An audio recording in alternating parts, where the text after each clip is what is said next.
So here's something for you to chew on today. And I'm going to say this as someone who is actively dealing and dealt with this and is healing it. That CPTSD and abuse from trauma from narcissistic parents, it doesn't exist anymore when you stop abandoning yourself. Self-abandonment is like the fuel for the continuation of narcissistic abuse, and CPTSD triggers all the issues you have because of it. When you ignore yourself, when you are not taught to deal with your feeling, your inner world, you have to make this connection. When you don't care about you, this is abuse, and this is you abandoning yourself. And the more you do this, the more you will be gearing up your life to accept abuse. Because when you're not caring about your inner world, when you don't care how you feel, when you don't know how to put names to the words you feel, when you feel nothing but numbness, these things aren't normal, and all of this is normalized inside of the narcissistic relationship. When you, the non-narcissistic person, aren't caring about you, when you are desperate for love because you never got it from your original wounders, your original abusers, your parents, that's what, that desperation for love is what keeps you as a magnet for narcissistic abuse. Because in your mind, unknowingly, subconsciously, unconsciously, you're repeating what was repeated in your childhood home. You are trying to heal this wound of not being loved as a child, not being picked as a child. Because if your parent was a narcissist, they don't pick you. They don't care about you. When you are truly raised by a narcissist, you do not grow up in love.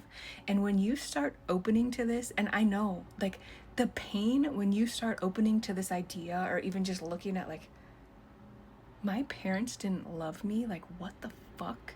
But once you start, when you say it out loud, when you start looking at your relationships and you're like, I don't think I ever was loved. I keep putting myself in these fucked up situations, and I keep getting left and abandoned, and I keep choosing someone else over myself. You will never get love. And you have to watch get love. In narcissistic homes, abusive homes, traumatic relationships, love and care is not freely given. We're usually the ones, we give it all to this fucking wall that doesn't give anything in return but neglect and abuse. And you have to see this if you want to break this patterns. If you're constantly chasing after someone that doesn't see you, doesn't care about you, this is your sign that you yourself have to be caring about you. Because the whole wild ass paradox and fucked up thing about it is, if you're not loving, caring and choosing you, you are out here still interacting with the narcissists and the abusers, and you're still trying and fighting, and you're desperate to get this love. But the second you pull back a little bit and you start questioning, have I ever felt love? Have I ever been loved by another person? Because I never was. I never have been loved correctly in any past relationship. I never started to have the experience of love until I was looking and analyzing all my past relationships, looking at my childhood, and I started meeting myself. I started looking at all the traumatic events I went through, and I started partnering with my inner child and talking to her and speaking to her in loving ways. I had to begin actively showing her, I see you. I am right here with you while you're feeling these things. And you have to start putting names and words to the things you feel. And you have to start processing all this stuff that has happened to you, because I'm 99% sure you're going to be having the realizations too that, shit, this isn't love. What I have been chasing after, what I have been putting myself in, is not loving. It's not kind. It does not reflect my heart back to me. It just shows me I'm chasing someone that doesn't care about me, and I am so desperate for being loved. You have to why do I equate in my mind and in my experience that love is pain, love is me being abandoned, love is me giving everything I got till I have nothing left, and this partner I'm with, because they're all the same, it's like different face, same partner. Why do none of them pour back into me? Why do none of them care if I'm like in pain? Like, and you have to understand that when the people in your life cannot see you and cannot make the connection, like, what I did hurt her, when they can't conceptualize that, and you, when you see it, when you see that they just don't give a flying shit about you, you have to take that as your sign, like, I gotta start caring about me with everything I got. And like, again, this is only if you want to change, like, because if you don't want change, like, just keep doing what you're doing. But like, I'm here speaking for the women who are done, like, you're done with the narcissist, you're done treating yourself like crap. Like, you have to recognize that part of the process of healing is recognizing what has happened to you, recognizing what you have put up with, and letting yourself feel through it all, letting yourself feel everything you have missed. Like, because us that grow up with narcissists, like, we miss everything. We miss everything. There's no safety in our homes. We don't feel safe with ourselves.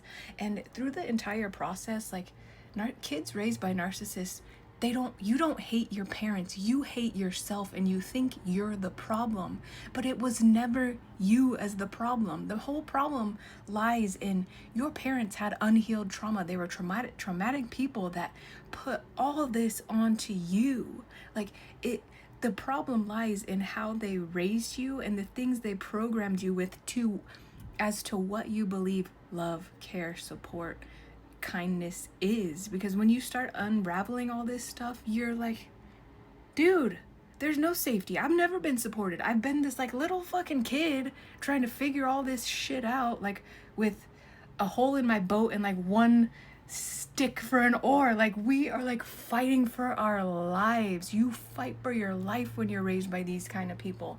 And I do this work and I share this stuff to give you hope, to help you know, like, there's a way out, but it relies and revolves around you completely stopping the cycle. You have to stop abandoning yourself, and you cannot be desperate and seeking love from a source that will never give it to you. And this is part of the problem. Like, as little kids, we still have this hope, oh, mommy and daddy will change, they'll change if I just stick around enough, if I don't exist enough, if I say nothing when they cheat and abuse and hit me and whatever the fuck ass shit they're doing to you.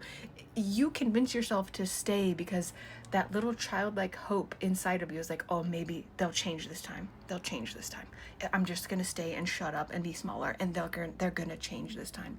You have to kill off that part of you.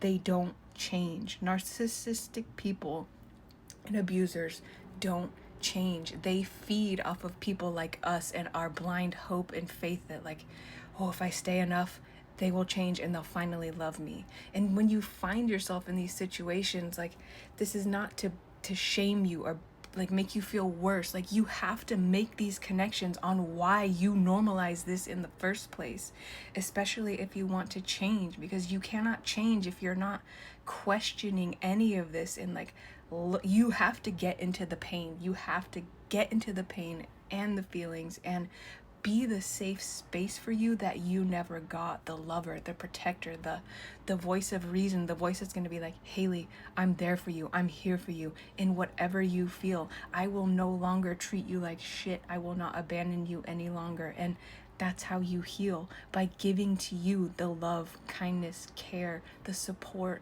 the emotional support. You create the emotional availability for yourself. And once you do this, you will never allow another person in your life that abuses you.